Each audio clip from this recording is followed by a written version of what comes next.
Se você se lembra bem, não faz muito tempo que a crise dos refugiados era tema principal das capas de jornais e dos programas televisivos de todo o mundo. A gente viu de perto a guerra da Síria e a crise de refugiados que ela causou. Não muito distante de nós, a gente via a onda de haitianos e venezuelanos vindo para o Brasil. Independente do país que fosse, todos fugiam da guerra, da perseguição e da fome, buscando por uma vida melhor. Mas o ano de 2020 chegou, e com a pandemia, o assunto simplesmente sumiu. As pessoas pararam de ver as imagens de crianças em barcos e de famílias inteiras pedindo asilo. Mas mesmo que a gente não veja, não quer dizer que a crise simplesmente foi resolvida. Pelo contrário, a pandemia só agravou a situação dessas pessoas. Na última semana, o ministro do Interior do Quênia deu 2 semanas para que a ONU criasse um plano para fechar os 2 maiores campos de refugiados do mundo, Dadaab e Kakuma. Os 2 juntos abrigam mais de 410 mil pessoas. O Papo de Inter dessa semana vai te explicar o que um refugiado, a situação do Quênia e também de outros grupos de refugiados ao redor do mundo, porque esse tema não pode sumir devido à pandemia da Covid-19. Eu sou a Andressa Isfer. E eu sou Elizabeth Matravolg. E esse é o Papo de Inter. Notre volonté. Make America great again. Poner que se sueña se marcha. Actitud muito produto. Estado de alarma en toda España. Muy derecho.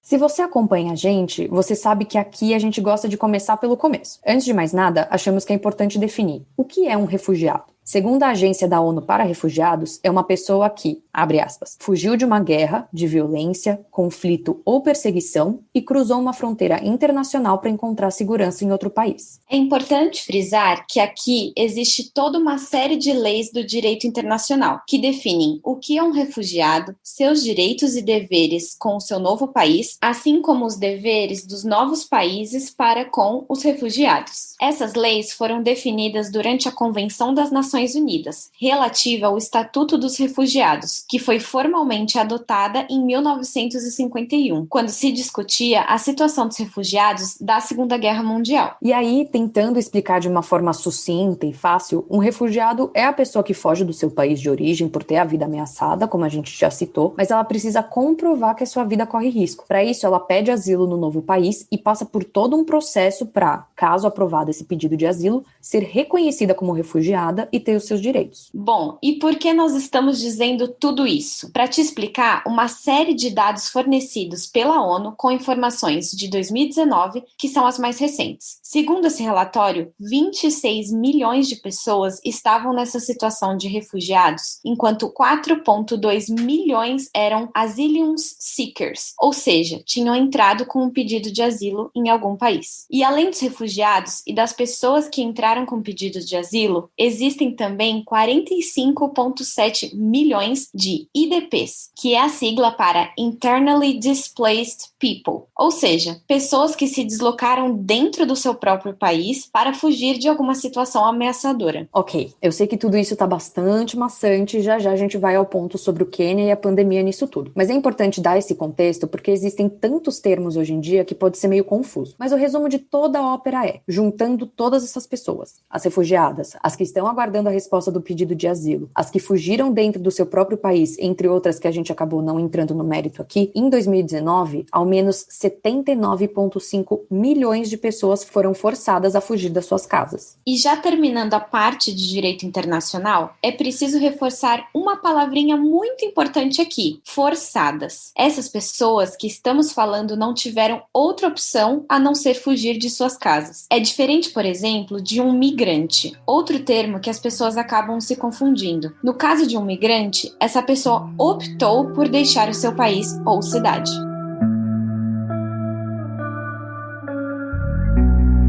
Bom, e essa situação de ter que fugir do seu próprio país por violência ou perseguição é algo super antigo na história da humanidade. Aqui a gente poderia citar os judeus que fugiram da Espanha no século XV, por exemplo, por causa da perseguição à sua religião, ou o grande número de pessoas que fugiu da Rússia durante a revolução que aconteceu no país entre 1917 e 1921, fora a Primeira e Segunda Guerras Mundiais e por aí vai. Mas a crise de refugiados mais significativas que aconteceu até os dias atuais foi a que ocorreu e ainda ainda ocorre, a guerra na Síria, que começou em 2011 e segue até hoje. Segundo a Anistia Internacional, desde 2014, esse conflito é responsável pelo maior número de refugiados no mundo. Em 2019, foram registrados 6,6 milhões de refugiados sírios abrigados em 126 países. O dado também é informado pela ONU, que alega que, em 2019, a Síria era o maior país de origem dos refugiados, seguido pela Venezuela, com 3,7 milhões, Afeganistão, com 2,7 milhões, Sudão do Sul, com 2,2 milhões e Mianmar, com 1,1 milhão. E como a gente explicou antes, existe todo um processo para essas pessoas serem reconhecidas internacionalmente como refugiadas. Nesse processo que entram os campos de refugiados, algo que você também deve ter visto diversas vezes na imprensa há alguns anos. Esses campos são, segundo a definição da ONU, abre aspas, instalações temporárias construídas para oferecer proteção e assistência imediata a pessoas que foram forçadas a fugir por conta de conflitos, violência ou perseguição, fecha aspas. E ainda segundo a ONU, esses campos precisam oferecer uma série de serviços básicos, como abrigo, itens essenciais, água e saneamento básico, além de comida, serviço médico, enfim, tudo que é necessário para uma vida digna e segura. Uma coisa interessante de ressaltar aqui é que, como estamos acostumados a ver constantemente pessoas em campos de refugiados, muitos podem pensar que a maioria das pessoas nessas situações vivem nesses campos. De fato, ainda segundo a ONU, 40% dos refugiados vivem nesse campo, o que é um número bem alto. E aqui que entram os campos no Quênia. A gente vai te contar detalhes no próximo bloco, mas o que a gente pode te adiantar é que o Quênia possui 2 dos maiores campos de refugiados do mundo,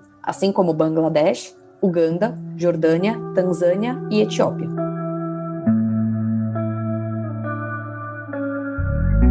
Bom, tendo em vista todo esse contexto prévio, chegou a hora da gente explicar o que está acontecendo no Quênia. No dia 24 de março de 2021, o ministro do Interior do Quênia, Fred Matiang'i, deu 2 semanas para que as Nações Unidas criassem um plano estratégico para o fechamento dos 2 maiores campos de refugiados do mundo, o Dadaab e o Kakuma, ambos localizados no Quênia. Juntos, os 2 campos abrigam mais de 410 mil pessoas. Na sua criação, lá em 1991, o campo foi criado para refugiar as pessoas que fugiam da guerra na Somália, país vizinho ao Quênia. Depois vieram pessoas do Sudão do Sul, Ruanda e Uganda, todas provenientes dos conflitos internos em seus países. Atualmente, o local possui também refugiados da Tanzânia, Etiópia e Burundi. Muitas pessoas que estão lá nasceram ou viveram boa parte de suas vidas nesses campos, que já completam 30 anos desde a sua fundação. E, gente, o local é enorme. Possui serviço de táxi, internet e até cinema. É como se fosse uma cidade. Até eleição para prefeito e líderes locais rola por lá. Mesmo com a proibição do governo queniano, as pessoas constroem casas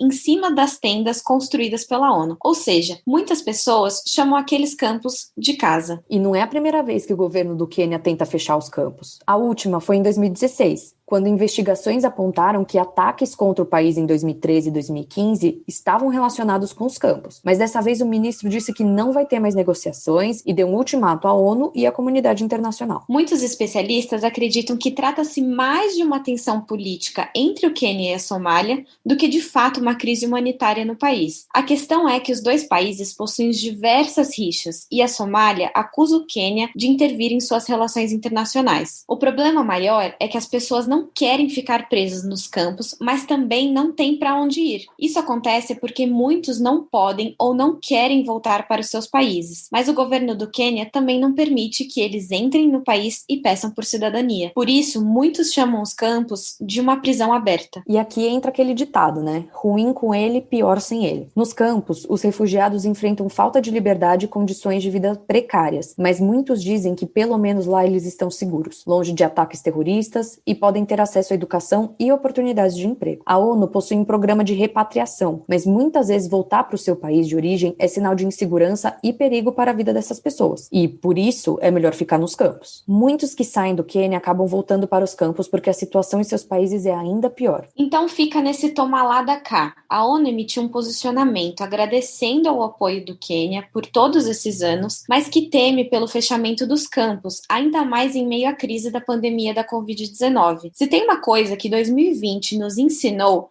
é que grande deslocamento de pessoas gera um aumento do número de casos de Covid e uma crise sanitária ainda maior. O isolamento social fica impossível, visto que 410 mil pessoas terão que deixar os campos.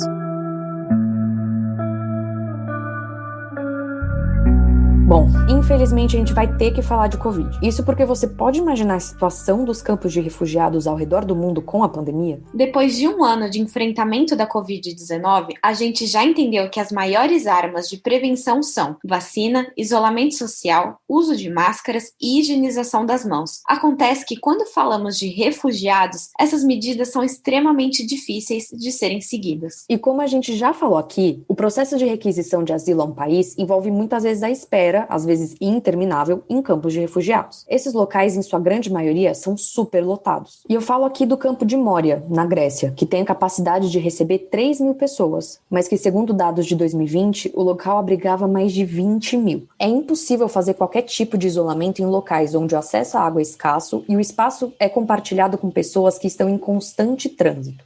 Em abril do ano passado, lá no início da pandemia, outros 2 campos na Grécia, Malakasa e Ritsona, precisaram ser isolados, proibindo a entrada e saída de pessoas após casos de Covid-19 serem detectados. Agora, mesmo fora dos campos, a dificuldade de fugir da Covid-19 segue constante, uma vez que muitos desses refugiados chegam nos países sem recursos financeiros ou em pensões extremamente lotadas. A maioria dos países não é como o Brasil e não possui o SUS. O Sistema Único de Saúde atende a qualquer pessoa, independente de onde você venha ou quanto dinheiro você tem. Essa realidade não existe em muitos lugares do mundo e muitas vezes essas pessoas não têm acesso a qualquer atendimento médico. O secretário-geral das Nações Unidas, o Antônio Guterres, disse que 1/3 da população que se desloca no mundo está nos 10 países mais expostos à Covid-19. Além disso, a crise econômica pode gerar a perda de 109 bilhões de reais em arrecadação, o que representa 3/4 da assistência oficial ao desenvolvimento que não estão sendo repassados às 800 mil pessoas que dependem desse dinheiro. Além disso, Guterres ressalta que o fechamento das fronteiras dificultou ainda mais o deslocamento das pessoas que estão em situação de vulnerabilidade. Mais de 150 países fecharam suas fronteiras e pelo menos 99 não possuem nenhuma exceção para refugiados. Sem contar o aumento da xenofobia, do racismo e da violência contra a mulher que a Covid-19 também trouxe à tona.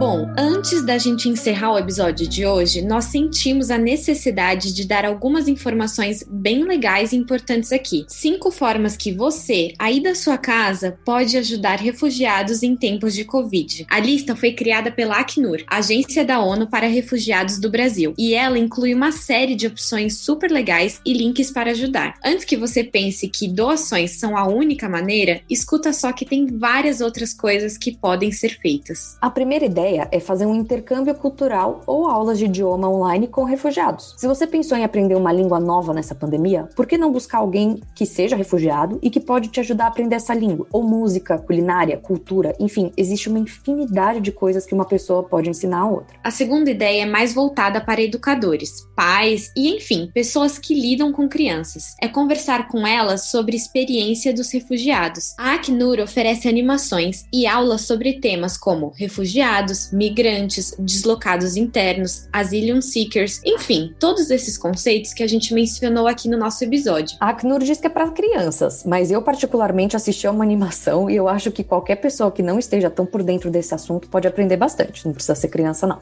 Mas é importante frisar que os vídeos são em inglês e estão disponíveis no YouTube, que costumam fazer aquela tradução simultânea. Bom, e a terceira ideia dada pela Acnur é de apoiar negócios de refugiados ou empresas que auxiliam refugiados. Então sabe aquele delivery de final de semana que você sempre pede? Por que não buscar um restaurante de uma família de refugiados, provar uma comida diferente, uma comida local? O mesmo vale para outros produtos. E a quarta ideia é de ler livros escritos por autores refugiados. Aqui, a Acnur também oferece uma lista de 12 livros que retratam o assunto. Os autores ou são refugiados ou são filhos de pessoas que foram obrigadas a fugir. E a lista inclui livros para crianças e adultos. Por fim, sim, a Acnur fala em doação, porque querendo ou não, o dinheiro é bastante importante na hora de ajudar outras pessoas.